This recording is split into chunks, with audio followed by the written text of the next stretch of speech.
Kolkata night Riders ಮತ್ತು Mumbai Indians ತಂಡಗಳು IPL 65ನೇ ಪಂದ್ಯದಲ್ಲಿ ಪರಸ್ಪರ ಮುಖಾಮುಖಿಯಾಗಿತ್ತು. ಈ ಪಂದ್ಯದಲ್ಲಿ ಮುಂಬೈ ತಂಡವನ್ನು ಮಣಿಸಿದ KKR ತನ್ನ ಪ್ಲೇ ಆಫ್ ಕನಸನ್ನು ಹಾಗೆಯೇ ಜೀವಂತವಾಗಿರಿಸಿಕೊಂಡಿದೆ. ಇತ್ತ ಮುಂಬೈ ತನ್ನ 9ನೇ ಸೋಲಿನೊಂದಿಗೆ ಪಾಯಿಂಟ್ ಪಟ್ಟಿಯಲ್ಲಿ 9ನೇ ಸ್ಥಾನದಲ್ಲೇ ಉಳಿದುಕೊಂಡಿದೆ. ಮಳೆ ಪೀಡಿತ ಈ ಪಂದ್ಯದಲ್ಲಿ ಮೊದಲು ಬ್ಯಾಟಿಂಗ್ ಮಾಡಿ ಮುಂಬೈ ತಂಡ ಕೇವಲ 148 ರನ್ಗಳ ಗುರಿ ನೀಡಿತು.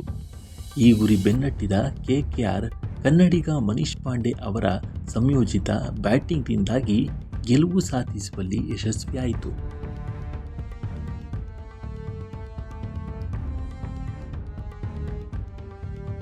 ಕೋಲ್ಕತ್ತಾದ ಈಡನ್ ಗಾರ್ಡನ್ಸ್ನಲ್ಲಿ ನಡೆದ ಈ ಪಂದ್ಯದಲ್ಲಿ ಮೊದಲು ಬ್ಯಾಟಿಂಗ್ ಮಾಡಿದ ಮುಂಬೈಗೆ ಉತ್ತಮ ಆರಂಭ ಸಿಗಲಿಲ್ಲ. ರಯಾನ್ ರಿಕಲ್ಟನ್ ಕೇವಲ 6 ರನ್ಗಳಿಗೆ ಔಟ್ ಆದರೆ ನಮಗ್ದೀರ್ಗೆ ಖಾತೆ ತೆರೆಯಲು ಸಾಧ್ಯವಾಗಲಿಲ್ಲ. ಇವರಿಬ್ಬರನ್ನು ಹೊರತುಪಡಿಸಿ ಉಳಿದವರೆಲ್ಲರೂ ಎಡಪಂಕ್ತಿಯ ಮೊತ್ತ ದಾಟುವಲ್ಲಿ ಯಶಸ್ವಿಯಾದರು. ಇವರಿಬ್ಬರನ್ನು ಹೊರತುಪಡಿಸಿ ಉಳಿದವರೆಲ್ಲರೂ 2 ಅಂಕಿಯ ಮೊತ್ತ ದಾಟುವಲ್ಲಿ ಯಶಸ್ವಿಯಾದರು. ಆದಾಗ್ಯೂ ಅವರಲ್ಲಿ ಯಾರೂ ಮುಂಬೈ ಪರ ದೊಡ್ಡ ಇನ್ನಿಂಗ್ಸ್ ಮಾಡಲು ಸಾಧ್ಯವಾಗಲಿಲ್ಲ.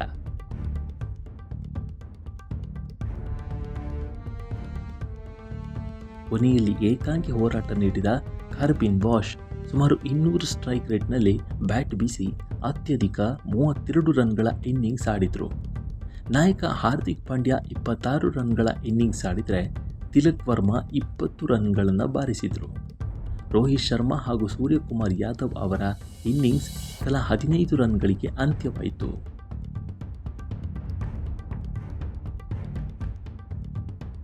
ಇತ್ತ KKR ಪರ ಬೌಲಿಂಗ್ನಲ್ಲಿ ಮಿಂಚಿದ್ದ ಸೌರಭ್ ದುಬೆ, ಕ್ಯಾಮರೂನ್ ಗ್ರೀನ್ ಹಾಗೂ ಕಾರ್ತಿಕ್ ತ್ಯಾಗಿ ತಲಾ 2 ವಿಕೆಟ್ ಪಡೆದರು. ಈ ಗುರಿ ಬೆನ್ನಟ್ಟಿದ KKRಗೂ ಉತ್ತಮ ಆರಂಭ ಸಿಗಲಿಲ್ಲ. ಸ್ಫೋಟಕ ಬ್ಯಾಟಿಂಗ್ಗೆ ಹೆಸರುವಾಸಿಯಾಗಿರುವ ಫಿನ್ ಅಲೆನ್ 8 ರನ್ಗೆ ಔಟ್ ಆದರು. ನಾಯಕ ರಹಾನೆ ಕೂಡ 21 ರನ್ಗಳಿಗೆ ಸುಸ್ತಾದರು.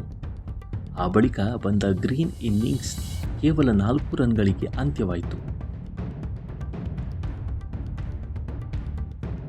ತಂಡವನ್ನು 100 ರನ್ಗಳ ಗಡಿ ದಾಟಿಸಿದರು.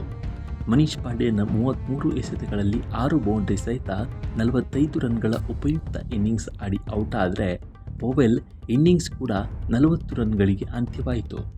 ಕೊನೆಯಲ್ಲಿ ರಿಂಕು ಸಿಂಗ್ ಗೆಲುವಿನ ಇನ್ನಿಂಗ್ಸ್ ಆಡುವ ಮೂಲಕ ತಂಡಕ್ಕೆ ಅಮೋಘ ಜಯ ತಂದುಕೊಟ್ಟರು.